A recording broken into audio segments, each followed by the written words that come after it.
BJP को घेरने के बजाय अखिलेश को घेरना चाहिए कि हमने तो तुम्हें 100% वोट दिया है और तुम हमारे मसले बोल नहीं रहे हो। क्यों चुप हो? मायावती क्यों चुप? सलमान तो बड़ी बड़ी मीटिंगें कर रहा है और ये क्यों नहीं कर रहे हैं? अखिलेश यादव तो अभी बस में घूम रहे थे, तो अम्र यात्रा, भारत जोड़ो यात्रा क्यों नहीं निकाल रहे हैं? एक रथ निकालें। जो नफरत का माहौल है, क्या वोट लेने के लिए सिर्फ निकलेंगे? खतरनाक वो नहीं है जो सामने से वार कर रहा है, वो तो कर ही रहा है, वो तो है ही हमारा दुश्मन। खतरनाक वो है जो पीछे से वार कर रहा है। तुम हमारा वोट भी लोगे और हमें सपोर्ट भी नहीं करोगे। ऐसे भी लोग खड़े होते हैं। जो लोग एक प्रोटेस्ट नहीं करते, वो बड़ी बड़ी कॉन्फ्रेंसेस कर लेते हैं। अचानक उनके पास कहाँ से पैसा आ जाता है, कहाँ से सोच आ जाती है, कहाँ से मंसूबा बन जाता है पता नहीं। लेकिन कौरमा भी चलता है और बिरयानी भी चलती है और मीटिंग भी चलती है और फिर होटल भी बुक हो जाते हैं और सब कौन लोग करते हैं कुछ पता नहीं, ना कोई पूछने वाला है। हमारा ये रहा कि साहब हम मुस्लिम लीडरशिप को एक्सेप्ट नहीं करेंगे, तो हमने लालू को भी नेता बनाया, मायावती को भी नेता बनाया, मुलायम सिंह को भी नेता बनाया, जिसको दिल चाहा उसको नेता बनाया। नतीजा क्या है? हमारे इशू पे आज कोई बोलने के लिए तैयार नहीं है, सब हाशिए पर है।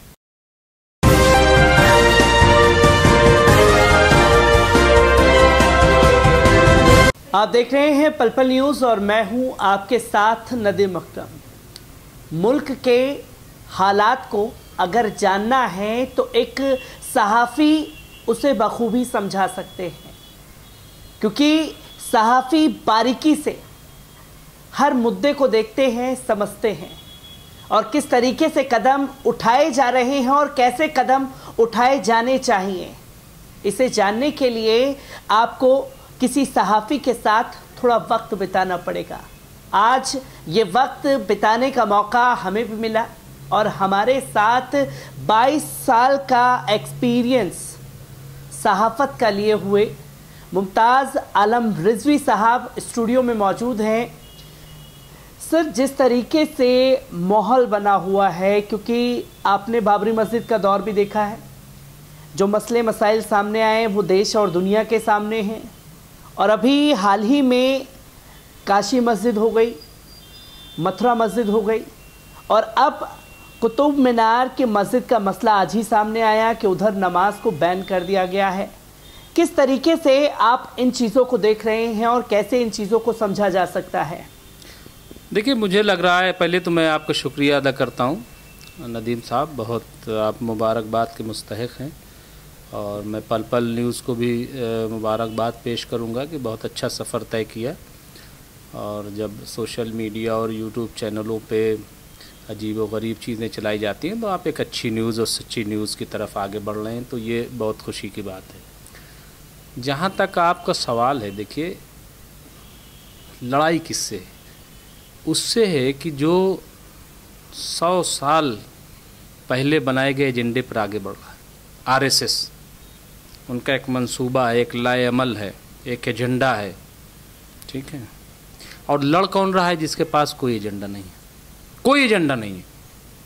जितनी बड़ी ऑर्गेनाइजेशन हो हमारे यहाँ, चाहे जितना दावा कर लें कि कितने पुराने हम हैं, लेकिन कोई टारगेट नहीं किसी के पास, कोई एजेंडा नहीं, कोई मंसूबा नहीं मिल्लत के लिए, कौम के लिए, मुल्क के लिए कोई एजेंडा नहीं है, कुछ पता ही नहीं है।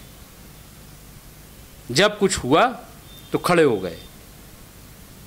कुछ इसलिए खड़े हो जाते हैं कि साहब खड़े होना चाहिए वरना लोग क्या कहेंगे, फिर चंदा कहाँ से आएगा, कुछ इसलिए खड़े हो जाते हैं। और कुछ इसलिए खड़े होते हैं कि साहब चलो कुछ ना कुछ करो, और कुछ इसलिए खड़े होते हैं कि उन्हें खड़ा करवाया जाता है बैक डोर से कि आपको खड़ा होना है वरना हमारा एजेंडा कामयाब नहीं होगा। तो ऐसे भी लोग खड़े होते हैं। जो लोग एक प्रोटेस्ट नहीं करते, वो बड़ी बड़ी कॉन्फ्रेंसेस कर लेते हैं। अचानक उनके पास कहाँ से पैसा आ जाता है, कहाँ से सोच आ जाती है, कहाँ से मंसूबा बन जाता है पता नहीं। लेकिन कौरमा भी चलता है और बिरयानी भी चलती है और मीटिंग भी चलती है और फिर होटल भी बुक हो जाते हैं और सब कौन लोग करते हैं कुछ पता नहीं, ना कोई पूछने वाला है। न कोई पूछने वाला है उनसे कि हो कहाँ से रहा है। तो बाबरी मस्जिद का मामला हो, मैं किसी का नाम नहीं ले रहा हूँ, लेकिन जो बड़ी बड़ी ऑर्गेनाइजेशंस हैं वो बताएं कि उन्होंने क्या कामयाबी हासिल की। आज़ादी से पहले तो एक लगता है कि चलिए एक साझी विरासत रही और मिलजुल करके कुछ किया, और हम आज ये फख्र कह सकते हैं साहब आज़ादी में मेरा भी हिस्सा है, हमने भी लड़ी। हम लोग कहते हैं आज़ादी के बाद क्या हिस्सा है हमारा? कौन सा तीर मार लिया, कौन सा बड़ा इंस्टीट्यूशन कायम कर लिया? सच्चर कमेटी की रिपोर्ट आई कि आज दलितों से भी बदतर हम हैं। तो इसके लिए क्या सिर्फ हुकूमत जिम्मेदार है? तो हम लोग क्या करते रहे? हमने क्या किया? चलिए साहब, आपने सियासत में कुछ नहीं किया, समाजी एतबार से नहीं, आपने इस्लाह माशरा की बात की। कहाँ है इस्लाह माशरा? किसकी इस्लाह हुई? आज जो बेरा रवि हमारी मिल्लत में है, हम इखलाकी तौर पे पैदा लोग हैं, हमसे ज़्यादा कोई मुनाफिक नहीं है, हमसे ज़्यादा तंजीमों में और मसले की कहीं झगड़े नहीं हैं। तो इस्लाह कहाँ हुई और क्या काम हुआ? तो और भी बहुत सारी ऑर्गेनाइजेशन, मैं बिल्कुल नाम नहीं लूँगा, मैं ये नहीं कह रहा कि किसी ने कुछ भी नहीं किया, लेकिन जो कुछ हुआ है वो इधर 8, 10, 15 साल में कुछ चीज़ें, कानूनी लड़ाई, ये वो बात। लेकिन मंसूबा क्या है? 20-25 करोड़ मुसलमानों को स्टैंड करने का, एजुकेशनली उनको साउंड करने का, मतलब क्या लाएअमल क्या है? सियासी तौर पर उनको मजबूत करने का। भाई हमने सब चीज़ तो देख ली। हमारा ये रहा कि साहब हम मुस्लिम लीडरशिप को एक्सेप्ट नहीं करेंगे, तो हमने लालू को भी नेता बनाया, मायावती को भी नेता बनाया, मुलायम सिंह को भी नेता बनाया, जिसको दिल चाहा उसको नेता बनाया। नतीजा क्या है? हमारे इशू पे आज कोई बोलने के लिए तैयार नहीं है, सब हाशिए पर। अब ये आप देख लीजिए कि बाबरी मस्जिद, और ये देखिए ऐसा है कि जब बाबरी मस्जिद का फैसला आ रहा था उससे पहले नारे लग रहे थे कि अयोध्या तो झांकी है, मथुरा काशी बाकी है। क्या नारे नहीं लगे? हाँ, और क्या जामा मस्जिद जो है वो विष्णु मंदिर है, क्या इससे पहले नहीं कहा गया? क्या ये अपना तेजू महल जो है ये क्या नया है? क्या कुछ कुतुब मीनार पे क्या उंगली नहीं उठी? क्या यह है कि अब चूंकि वो आ गए इक़्तिदार में तो वो अपने एजेंडे को लागू कर रहे हैं, और उसमें और वो मजबूती से आ गए हैं। लेकिन जब इतने दिन से ये चीज़ें चल रही थी तो हम क्या कर रहे थे? सवाल ये है, हम कहाँ थे?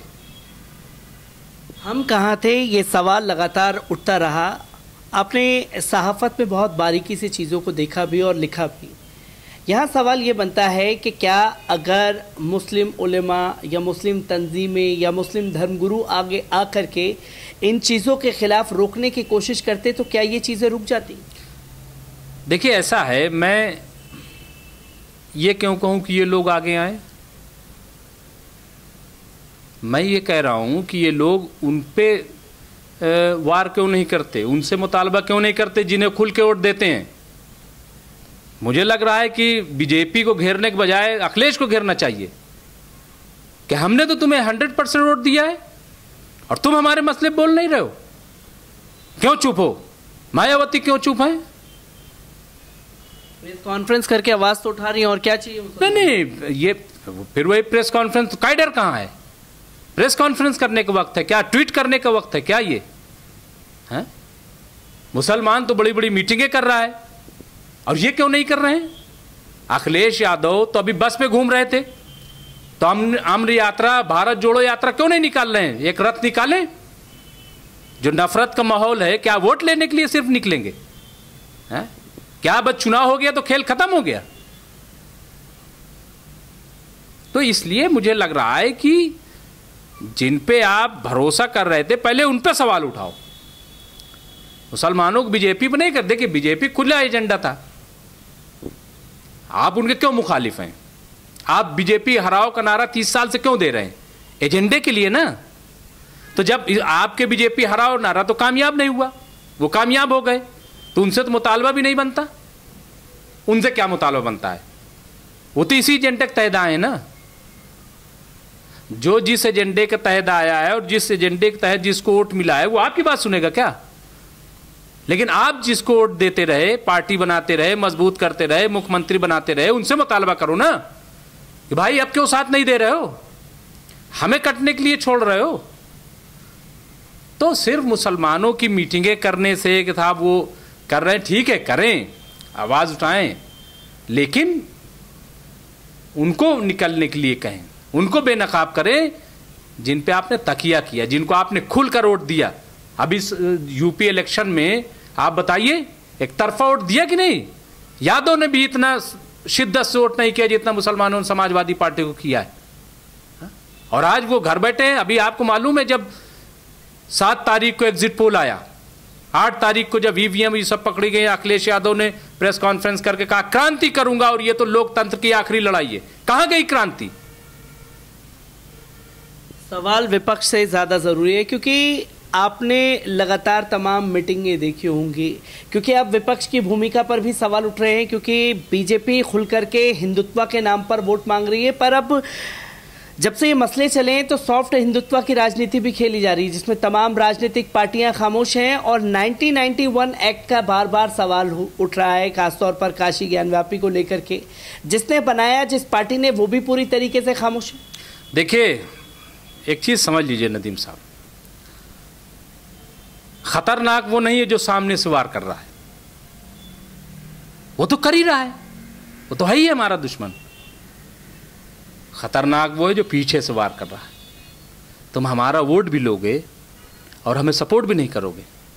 तो इसलिए मैं कह रहा हूं कि तंजीमें भाजपा के खिलाफ खड़े होने के बजाय पहले सेकुलर जमातों के खिलाफ खड़े हों।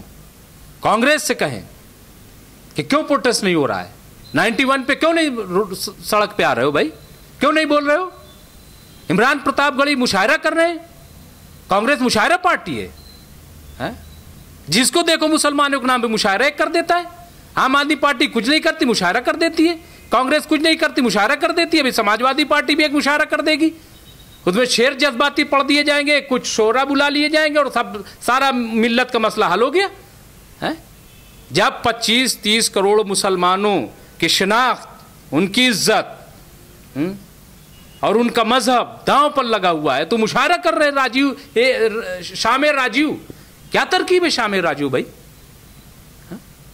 शामिर राजीव कर रहे हो, रोड पर आने की जरूरत है, ऑडिटोरियम में शामिर राजीव कर रहे हो। तो इसलिए मुझे लग रहा है कि ये तमाम जो चीजें जो मिल्ली जमाते हैं घर में, मैं बिल्कुल नहीं कहता कि वो बैठें, बिल्कुल नहीं। जो जिन लोगों ने कहा था आपके बयान न दीजिए, सब बिल्कुल गलत बात है, नहीं बोलने का वक्त है। लेकिन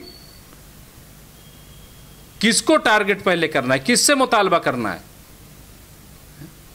भाई? जो आपका साथी है, जो पहले उससे तो कहोगे कि भाई चलो, है? किससे आप कहेंगे? सामने तो दुश्मन है ना। लेकिन जिस पे आपने तकिया किया, जिसके सहारे आप खड़े हो रहे हो, उससे तो कहो कि चलो भाई, है? तो जब तक आप उनको नहीं कहेंगे, कांग्रेस को नहीं कहेंगे, है? सॉफ्ट हिंदुत्व हो, कौन हिंदुत्व, हमसे इससे मतलब नहीं है। हिंदुस्तान में हिंदुत्व की सियासत होगी, इसमें कोई दो राय नहीं।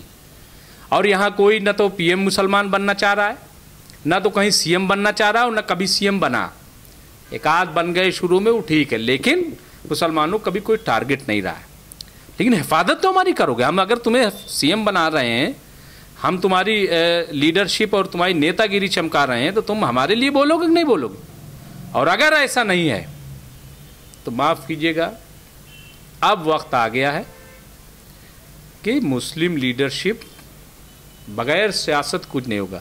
इन सब मीटिंगों से कोई हासिल नहीं। जब तक आप सियासी तौर पर साउंड नहीं होते, कोई मतलब नहीं इन मीटिंगों का, कोई मतलब नहीं है। सियासी पावर जब तक आपके पास नहीं होगी, जब तक आवाज़ नहीं होगी, आप कुछ नहीं कर सकते। डेमोक्रेसी में कुछ नहीं कर सकते। सियासी पावर आज 36 एमएलए हैं समाजवादी पार्टी के, लेकिन क्या बोलने की इजाज़त है उनको? हाँ, क्योंकि उनकी लीडरशिप जो है वो नहीं चाहती।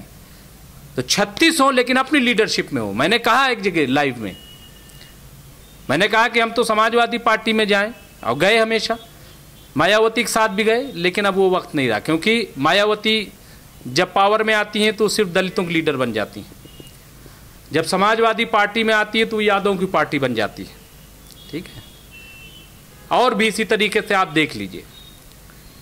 तो मुसलमानों की पार्टी तो कभी कोई रहती नहीं है। आप देखिए अखिलेश यादव 2012-17 में 600 से ज़्यादा दंगे हुए, 13 में दंगा हुआ मुजफ्फरनगर का, रेप हुए, 4 साल हुकूमत रही, क्या एक को भी सजा दिलवाई अखिलेश यादव ने? एक भी जेल गया? हाँ, जब इखलाक मारा जाता है, लिंच किया जाता है, तो ये बहस नहीं होती कि सजा दी जाए जो लिंच कर रहे हैं, ये बहस होती है कि फ्रिज में किसका गोश्त था। अरे किसका गोश्त था, क्या मतलब भाई? पहले ये तो देखो कि लिंच क्यों किया गया। तो ये किसके दौर में हुआ? समाजवादी पार्टी के दौर में। तो इसलिए मैं ये कह रहा हूँ कि एक तो ये कि अब सियासी पावर गेन करना पड़ेगा, हम कैडर वाइज आगे बढ़ें। हम हुकूमत में न तो समाजवादी पार्टी के वोट देने से आएंगे, ना तो बीजेपी के। हम हुकूमत में नहीं आ सकते हैं, लेकिन कम से कम हम अपनी आवाज़ बने, हम अपनी आवाज़ उठा सकें। जैसे हम तंजीमी सतह पर उठा रहे हैं, ऐसे सियासी पावर भी अब बनने की ज़रूरत है, बगैर उसके चारा नहीं है। एक आखिरी सवाल आपसे रहेगा, क्योंकि लगातार मुस्लिम तंजीमें जो कर रही हैं वो तो लोगों के सामने हैं, विपक्ष क्या कर रहा है वो लोगों के सामने है।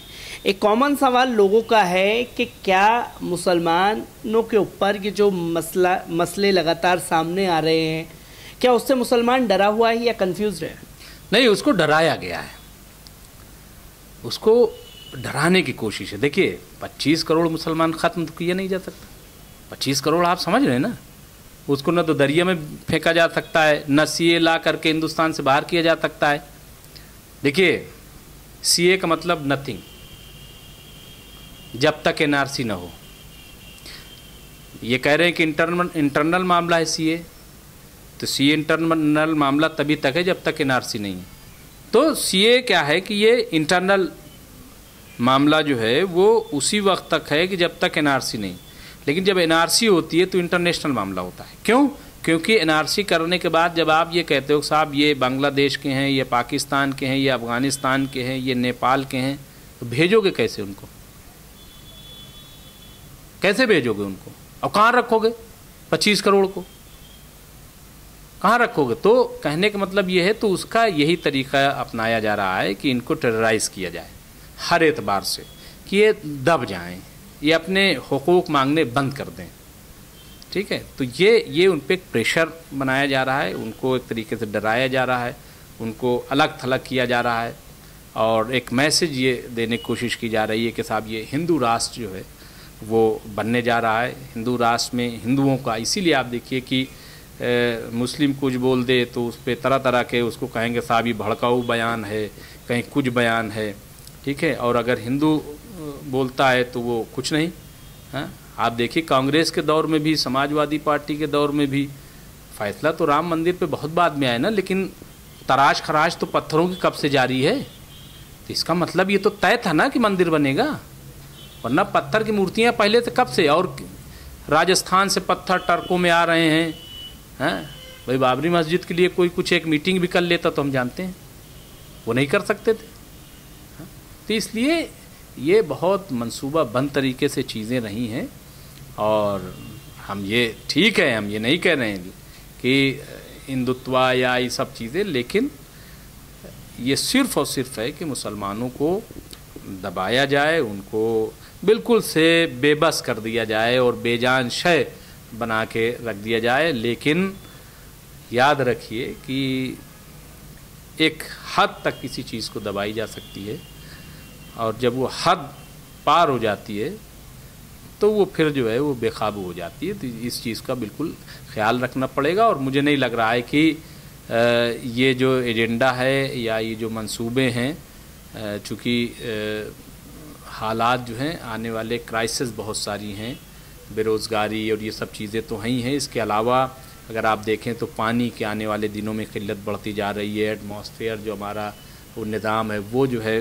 ख़राब हो रहा है। बहुत सारे और अभी आप देखिए कोरोना आया तो सबके हक्के बक्के, फिर ना तो कोई मंदिर रहा और ना तो कोई मस्जिद रही और ना तो कुछ रहा, ठीक है। तो अभी इस तरीके की बहुत सारी क्राइसिस जो है, तो इसलिए आने वाले दिनों में जो ये समझ रहे हैं ना कि वो चल नहीं पाएगा, मेरा ये कहना है।